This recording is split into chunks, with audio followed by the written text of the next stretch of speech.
आप देख रहे हैं तेज खबर 24 और मैं हूं आपके साथ अंशिका सिंह। मध्य प्रदेश विधानसभा में विपक्ष के जोरदार हंगामे के बीच वित्त मंत्री जगदीश देवड़ा ने 2022-23 का बजट पेश किया है। यह उनका दूसरा बजट था। कुल बजट 2,79,237 करोड़ का है। 55,111 करोड़ का राजकोषीय घाटा है।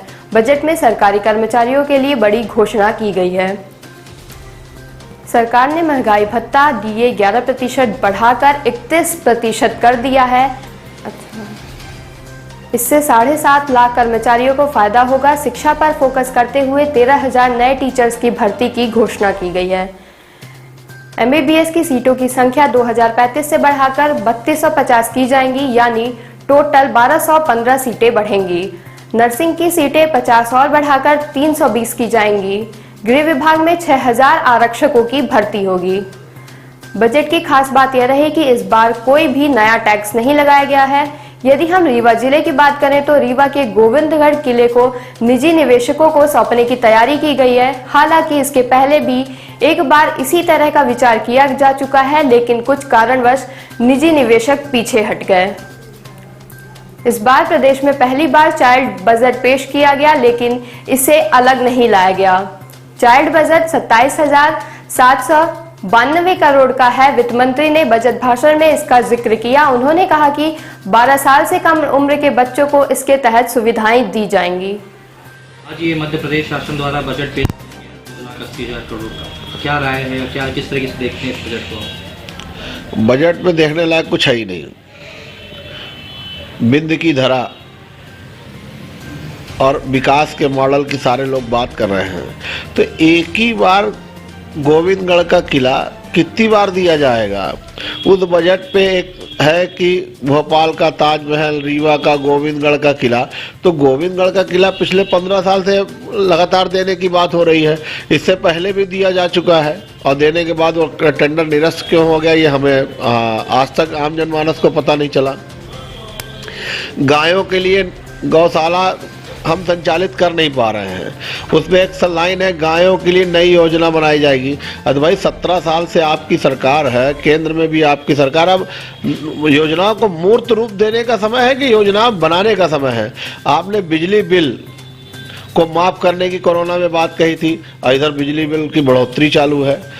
आप कह रहे हो कि PPP मॉडल के तहत इलेक्ट्रॉनिक गाड़ियों के चार्जिंग बनाए जाएंगे, तो भाई इलेक्ट्रॉनिक गाड़ियों के चार्जर स्टेशन बनाने में PPP मॉडल का क्या काम?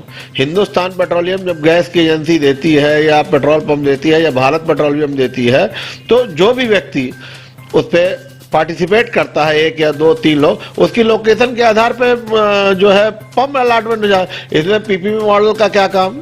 ये तो मध्य प्रदेश की जो मामा और शिवराज की सरकार है, ये कलाकारी की सरकार है, डकैतों की सरकार है। ये सिर्फ लूट खसोट की बात करना चाहते हैं। अब इन्होंने कहा कि हम शराब में जो है शराब का मूल्य घटाएंगे। शराब का आप मूल्य घटाओगे, देसी और विदेशी शराब को आपने एक साथ कर दिया, तो अब स्थिति जो होगी आने वाले समय में, जो शराब की दुकानों के अंदर भयावह की स्थिति होगी, जो रोड में नाचने वालों की भयावह की स्थिति होगी, उससे तो आम जनमानस परेशान हो जाएगा।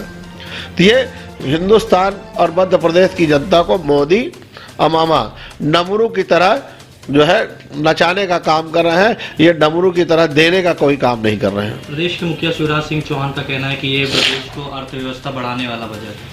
शिवराज सिंह चौहान की अर्थव्यवस्था जरूर बढ़ गई। रीवा में विकास पुरुष की अर्थव्यवस्था बढ़ गई, लेकिन जनमानस की अर्थव्यवस्था तो नहीं बढ़ पाई।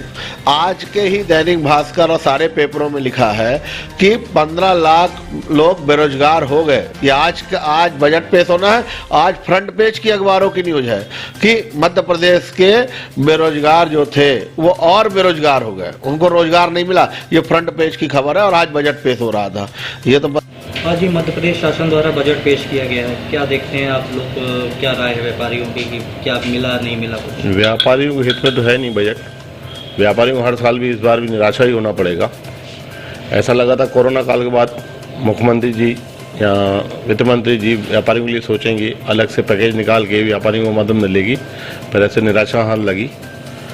और व्यापारी जब तक नहीं पनपेगा तब तक कोई राज्य नहीं तरक्की कर पाएगा। व्यापारियों को अनदेखा करना ही सरकार को भारी पड़ सकता है।